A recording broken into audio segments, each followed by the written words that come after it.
Bismillahirrahmanirrahim. Assalamualaikum warahmatullahi wabarakatuh. Selamat siang, salam sejahtera untuk kita semua. Perkenalkan, saya Rahmawati, salah satu dosen di jurusan Produksi Pertanian Politeknik Negeri Jember dari program studi D4 Budidaya Tanaman Perkebunan. Perkenankan saya kali ini akan menjelaskan salah satu mata kuliah yang saya ampu, yaitu mata kuliah Dasar-Dasar Kultur Jaringan. Mata kuliah Dasar-Dasar Kultur Jaringan merupakan mata kuliah wajib yang ditempuh mahasiswa semester 5 pada program studi D4 Budidaya Tanaman Perkebunan, jurusan Produksi Pertanian Politeknik Negeri Jember. Mata kuliah ini memiliki bobot 2 SKS teori dan 1 SKS praktikum. Mata kuliah ini juga mengajarkan konsep dasar pada kegiatan kultur jaringan. Oleh sebab itu, pokok bahasannya mencakup diantaranya yang pertama, sejarah dan teori dasar tentang kultur jaringan, pemanfaatan teknologi kultur jaringan, jenis-jenis kultur jaringan, fasilitas yang ada di dalam laboratorium kultur jaringan, tahapan kultur jaringan, media kultur jaringan, hormon dan zat pengatur tumbuh, persiapan bahan tanam dan inisiasi eksplan, subkultur dan periode inkubasi, kemudian kendala-kendala dalam teknik kultur jaringan, serta aklimatisasi. Adapun capaian pembelajaran dalam mata kuliah ini adalah mahasiswa mampu memahami dan menguasai prinsip dasar kultur jaringan, kemudian juga fasilitas laboratorium kultur jaringan, persiapan bahan tanam, nutrisi makro dan mikro serta zat pengatur tumbuh, pembuatan media kultur jaringan, sterilisasi eksplan, inisiasi dan subkultur, faktor lingkungan yang mempengaruhi perkembangan kultur jaringan, serta aklimatisasi. Untuk metode pengajaran yang saya lakukan adalah dengan menggunakan metode DIA, Delivery, Interaction, and Assessment. Saya juga menggunakan metode diskusi kelompok atau case method. Di sini saya juga memaksimalkan metode pengajaran dengan menggunakan metode blended learning. Adapun media yang saya gunakan adalah LMS yang tersedia di jurusan Produksi Pertanian, juga media lainnya seperti YouTube dan WhatsApp. Hal ini dilakukan agar mahasiswa dapat memanfaatkan dan memaksimalkan era keterbukaan informasi dan menambah wawasan terkait dengan materi yang saya sampaikan. Salah satu contoh pengajaran yang saya sampaikan di sini adalah materi tahapan kegiatan kultur jaringan. Adapun materi tersebut sudah terangkum dalam rancangan pembelajaran semester atau RPS. Berikut merupakan cuplikan dari proses pembelajaran yang saya lakukan di kelas. Selamat menyaksikan. Bismillahirrahmanirrahim. Assalamualaikum warahmatullahi wabarakatuh. Kembali ke proses pembelajaran lagi. Di mata kuliah Dasar-Dasar Kultur Jaringan. Pertemuan ketiga, ini masih seputar dasar tentang kultur jaringan. Tapi sebelumnya, ya rutinitas kita sebelum memulai perkuliahan apa? Berdoa dulu kita. Oke, salah satu silahkan pimpin doa.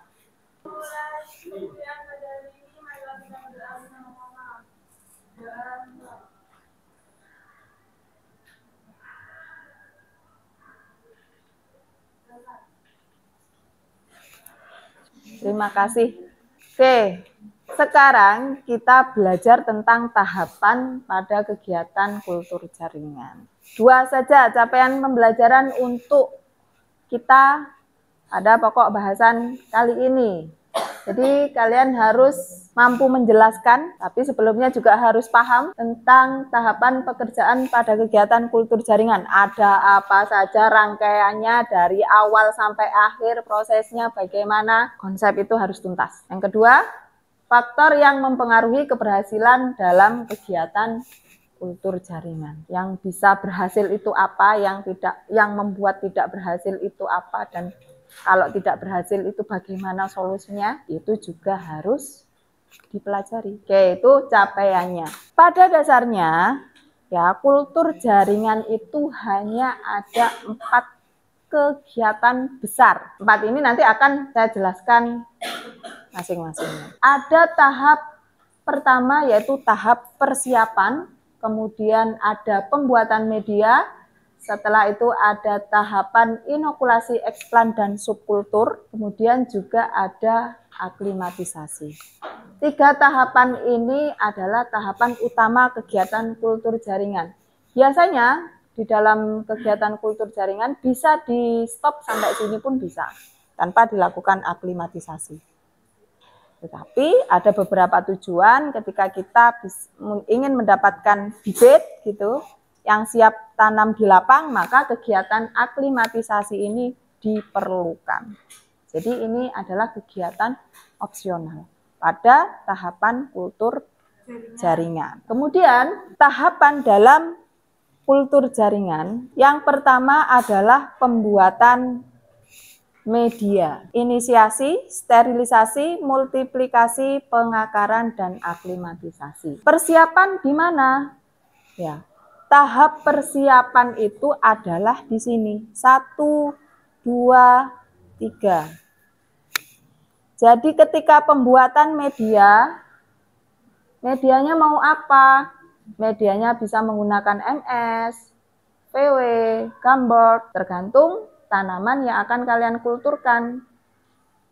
Menginginkan media yang mana? Semua media itu mempunyai karakter masing-masing.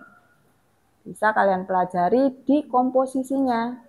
Ada beberapa yang cukup lengkap. Ya. Biasanya yang sering kita pakai karena ringsnya cukup lebar, itu biasa kita pakai Morazic and Scope atau MS ya. Yang membedakan biasanya hanya pada kombinasi ZPT-nya saja. Untuk misalkan kita mau mengembangkan kelapa atau kelapa sawit jenis palem-paleman. Nah, kalau palem-paleman itu kebanyakan dari penelitian terdahulu, dari protokol-protokol yang sudah ditemukan, itu biasanya banyak menggunakan media MS dan Y3, kayak gitu-gitu. Jadi ada karakter masing-masing media. Itu termasuk dalam proses persiapan. Pembuatan larutan stok, persiapan. Sebelum pembuatan media kan pembuatan larutan stok. Kemudian juga inisiasi, mengambil bahan tanam untuk nanti dijadikan eksplan. Itu juga tahapan persiapan. Tahapan persiapan pun ini berbeda-beda ya.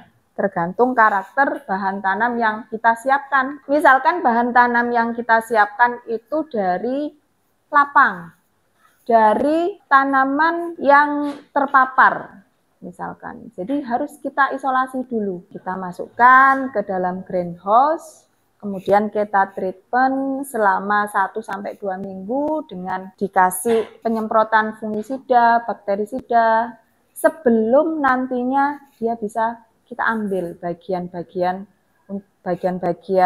tanamannya yang muda ya. Jadi kita jadikan eksplan. itu di treatment dulu. Sterilisasi itu juga masuk dalam persiapan. Sterilisasi alat, sterilisasi bahan, sterilisasi ruangan, nah itu dalam tahap persiapan. Kemudian multiplikasi atau menumbuhkan, memperbanyak. Ketika kita memperbanyak kalus, ya multiplikasi namanya, multiplikasi kalus. Jadi tidak hanya tunas saja yang kita multiplikasi, kita gandakan. Kita induksi kalus juga masuk dalam multiplikasi. Setelah multiplikasi ada tahap berikutnya pengakaran. Ini biasanya masuk dalam tahapan subkultur tadi.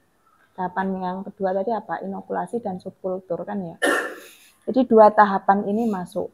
Tahapan inokulasi dan subkultur. Pengakaran tujuannya pasti akan berbeda dengan menumbuhkan tunas. Yang bermain apa? Lagi-lagi yang bermain adalah komposisi dari hormonnya atau zat pengatur tumbuhnya. Setelah itu, ini kan sudah dalam bentuk planlet sempurna tanamannya, tapi dalam ukuran kecil.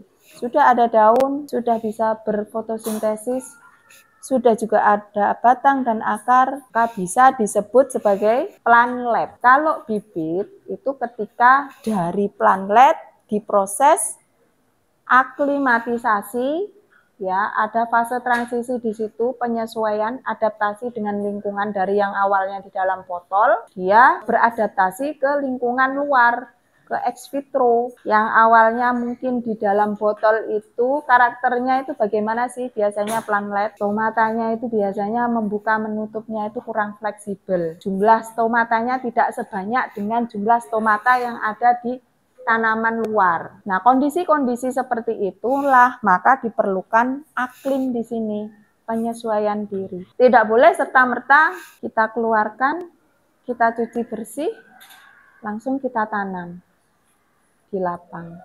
Apa yang terjadi? Tanamannya stres. Sebelum kontan sudah layu mati duluan. Nggak sampai kontam itu bisa dipastikan. Apalagi kondisi sekarang cuaca lagi terik sekali ya kan. Nah, ini adalah tahapan umum kultur jaringan. Jadi ada proses pembuatan media, kemudian juga ada inisiasi, menyiapkan bahan tanamnya untuk jadi eksplan. Sterilisasi, sterilisasinya berupa alat, bahan, media, tempat, kalian. Jangan dianggap remeh ya. Kalian ketika masuk ke lab kultur jaringan diusahakan harus pada kondisi yang bersih. Makanya penting untuk pakai jas lab. Tahap persiapan. Kalau tahap persiapan itu berarti semuanya harus disiapkan di awal. Apa saja yang harus kita siapkan sebelum membuat media, sebelum menentukan berapa konsentrasi zat pengatur tumbuh yang akan dimasukkan di dalam media.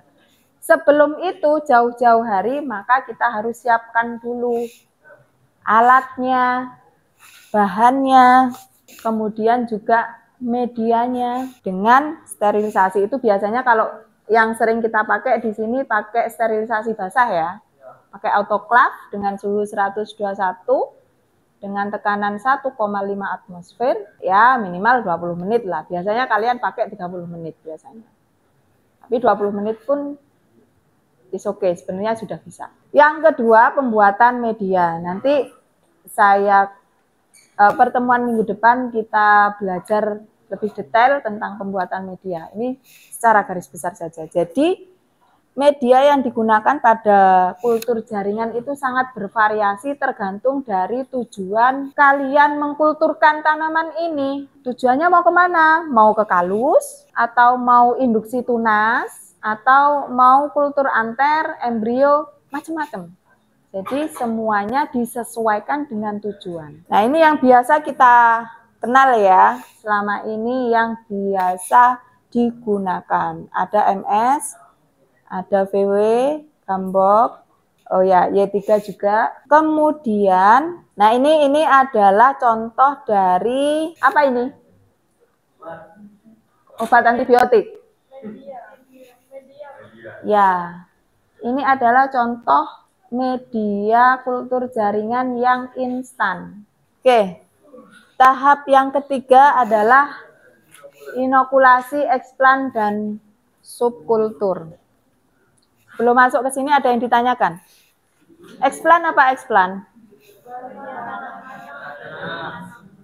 Bagian tanaman yang digunakan untuk kultur jaringan. Mikropropagasi? Mikro. Propagasi, propagation. Perbanyakan. Jadi inokulasi, eksplan, dan subkultur itu diawali dengan proses inisiasi. Inisiasi tadi apa? Ya, siapa yang ngomong? Ada suara nggak kelihatan? Oh, Vicky. Vicky, kamu kok tambah gemuk ya? Oke. Inisiasi. Setelah inisiasi, baru dilakukan sterilisasi eksplan. Sterilisasi eksplan yang akan kalian lakukan nanti, ya, yang perlu diperhatikan. Ini hal-hal yang perlu diperhatikan demi keberhasilan kultur kalian. Jadi saat sterilisasi eksplan itu, jangan sampai kalian itu membuat eksplannya mengalami memar sangat. Karena apa? Kalau sudah mengalami memar, maka jaringannya itu biasanya akan mengalami kematian. Kalau jaringannya sudah mengalami kematian, kalian paksakan diiris, kemudian diinokulasikan pada media kultur. Apa yang terjadi? Biasanya busuk, timbul bakteri, akhirnya kontaminasi bakteri. Biasanya seperti itu. Jadi perhatikan betul ketika kalian mengambil eksplan. Misal yang kalian lakukan adalah eksplan yang berasal dari daun. Daun itu kan, apalagi daun muda ya. Nih, daun muda. Kalau daun muda itu, sel-selnya, jaringannya, itu kan masih sedikit lunak daripada jaringan yang daun dewasa. Maka ketika mensterilkan dengan air mengalir, usahakan lakukan dengan lembut. Ia dibersihkan dengan pelan-pelan, searah, dengan air mengalir. Misalkan daun kopi gitu ya, dikucur. Bersihkan searah seperti ini. Jangan gini, apalagi gini. Terus kemudian setelah ini kan hanya menyuci, hanya membersihkan bagian luarnya saja, kotoran, debu, segala macam. Tapi kalau kadang mikroorganismenya di permukaan masih belum hilang, maka dilakukan sterilisasi lanjutan. Setelah air mengalir, kadang direndam menggunakan deterjen ataupun menggunakan fungisida untuk membunuh jamur, untuk mengeliminasi jamur. Setelah itu baru ini pada ruang persiapan sterilisasinya. Baru setelah itu dimasukkan ke laminar airflow eksplanmu. Nah, di dalam laminar airflow mungkin nanti ada tahapan berikutnya sterilisasi di dalam laminar. Dilakukan pembakaran dengan cepat, misal dengan dicelupkan alkohol sekian detik, berapa detik gitu cukup, langsung dibakar gitu. Kalau misalkan kita pakai tebu, nanti kan ada yang praktikumnya menggunakan tebu. Tebunya itu biasanya kita ambil gulungan daun yang paling muda di antara nodul segmen atau di node-node-nya gitu biasanya kan. Makanya kita pilih kadang di segmen ini, di node-node ini untuk kita tanam. Ya. Nah, saat proses sterilisasinya mungkin jangan dibuka semua. Itu kan ada lapisan-lapisan daunnya yang menggulung toh di batang itu, batang muda. Jangan dibuka semua. Kalau sudah disterilkan di permukaan, misalkan sudah dibersihkan dengan menggunakan air dan deterjen, baru di dalam laminar airflow, celup, sekian detik, 2 detik, baru dibakar, kupas lagi, sampai nanti ditemukan bagian yang paling dalam di jaringan meristem, bagian nodulnya, baru kita potong, kita tanam. Kemudian multiplikasi, kemudian pengakaran. Jadi setelah melakukan sterilisasi eksplan, baru kan kita tanam. Kita tanam di dalam media kultur. Kita pakai MS, kita pakai Y3, atau yang lainnya. Setelah multiplikasi, ini baru pengakaran. Untuk bisa diteruskan ke aklimatisasi, dilakukan pengakaran. Konsep medianya berbeda lagi dari yang awal, dari yang multiplikasi. Nah, ini sekilas tentang inisiasi ya. Ya, inisiasi isolasi bahan tanam atau eksplan dari tanaman Indo. Yang belum tahu, kalau yang sudah tahu ya sudah. Kemudian bagian tanaman yang sering digunakan untuk kegiatan kultur adalah biasanya tunas. Karena tunas adalah jaringan yang masih muda, yang masih aktif membelah. Tapi di luar tunas juga bisa menggunakan daun, cabang, batang, akar, embrio, kotiledon, hipokotil, epikotil, biji. Semuanya bisa, asalkan muda. Kenapa muda? Karena kalau pada jaringan yang muda, sel-selnya itu masih aktif membelah. Kalau aktif membelah, itu disinyalir akumulasi dari zat pengatur tumbuhnya, fitohormonnya, hormon endogennya, itu relatif lebih besar dibandingkan pada jaringan yang tua.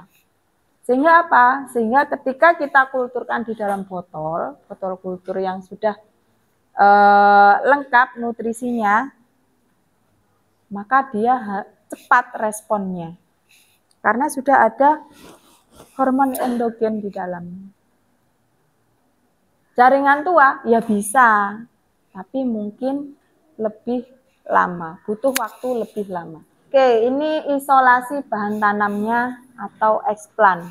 Ini apa? Ini adalah gambar sawit. Ini apa?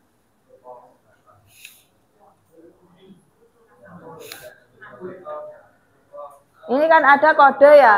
1, 2, 1, min 1, min 2. Apa ini? Pelepah.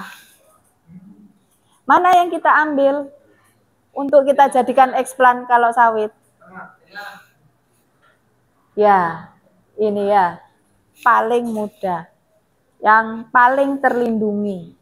Kemudian tunas lateral yang baru tumbuh itu baik digunakan sebagai bahan eksplan. Tunas lateral itu yang mana? Coba. Tunas lateral. Pasti. Ya. Kalau apikal, tunas apikal.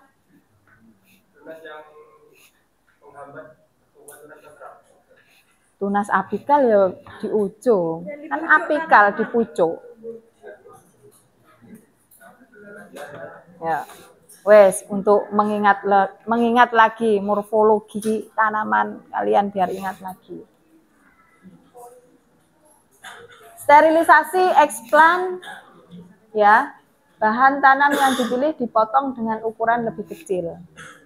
Ketika proses sterilisasinya sudah dilakukan di dalam laminar airflow, maka boleh dilakukan proses pemotongan-pemotongan yang lebih kecil untuk langsung bisa ditanam. Tapi kalau misalkan proses sterilisasinya hanya saat dilakukan di ruang persiapan, jangan dipotong kecil-kecil dulu, motongnya nanti ketika di laminar airflow. Nah, tapi misalkan tanamanmu ini yang akan dikulturkan, bahan eksplantnya sudah berasal dari botol kultur yang sebelumnya misalkan, ingin dikembangkan lagi, sudah ada, bukan berasal dari luar, maka semua teknik sterilisasi yang saya jelaskan tadi tidak perlu dilakukan. Karena sudah steril. Kalau misalkan itu terjadi kontaminasi saat proses subkultur, maka bisa dipastikan sumber kontaminasinya adalah diri sendiri kalian. Wong eksplantnya sudah steril. Jadi nggak perlu sterilisasi, tinggal dipindah saja ke media berikutnya. Media berikutnya pun sudah pasti steril karena ada fase inkubasi di situ. Setelah kalian membuat media kan ditunggu toh, nggak mungkin tiba-tiba langsung dipakai untuk ditanam, ditunggu 3 hari dulu. Ada kontaminasi enggak? Itu supaya terlihat mediamu ini steril dan siap untuk digunakan. Begitu 3 hari, oh sudah tidak ada tanda-tanda, aman, bisa digunakan. Nah, jadi tidak ada alasan, Bu, medianya yang kontam, no. Karena sudah ada fase inkubasi di situ. Ya, tidak ada alasan waktu melakukan subkultur medianya sudah kontam. Ya nggak bisa. Karena kita memilih terlebih dahulu medianya harus benar-benar yang steril. Berikutnya adalah aklimatisasi. Ini adalah apa yang tadi saya sebutkan. Ini adalah opsional sebenarnya. Kegiatan kultur jaringan itu sudah berhenti saat pembentukan planlet. Nah, di aklimatisasi ini pemindahan eksplant keluar dari lab ke kondisi lapang, ya, atau penanaman ex vitro, dari in vitro ke ex vitro. Dilakukan secara bertahap, mulai dari pemberian sungkup hingga penanaman di lapang. Jadi kalau sudah bentuknya rotting seperti ini, rotting itu artinya dia sudah punya akar, sudah mampu untuk tumbuh, menyerap nutrisi, misalkan kita kasih media tanam yang baru, tanah gitu misalkan. Nah, kita pindahkan ke media baru, outplanting and acclimatization. Oke, paham? Ada yang ditanyakan? Ayo. Ya yuk, gimana yuk? Kenapa hasil dari meristom itu susah untuk terkena virus? Kalau kalian bisa lihat di slide, jadi di dalam jaringan meristem itu, apa sih sifatnya meristem itu? Meristem itu adalah jaringan yang sel-selnya itu selalu aktif membelah. Kalau aktif membelah, proses metabolit yang terjadi, aktivitas metabolitnya dia sangat tinggi. Apa yang terjadi kalau metabolitnya sangat tinggi? Ini bisa menguntungkan karena proses replikasi atau penggandaan virus ini bisa dieliminir. Dia tidak bisa berkembang. Karena apa? Di jaringan meristem itu juga belum terdapat jaringan pengangkut. Karena virus dia hanya ada pada jaringan-jaringan pengangkut. Ukurannya dia lebih besar. Ukuran virus itu dia besar. Jadi dia hanya bisa berpindah melalui jaringan-jaringan pembuluh yang sudah terbentuk di dalam tanaman. Kecuali di jaringan meristem. Kalau jaringan meristem dia belum punya jaringan pembuluh. Nah, itu yang bisa digarisbawahi, itu ya. Oke, saya cukupkan sekian. Semoga bermanfaat. Jangan lupa absen. Wassalamualaikum warahmatullahi wabarakatuh.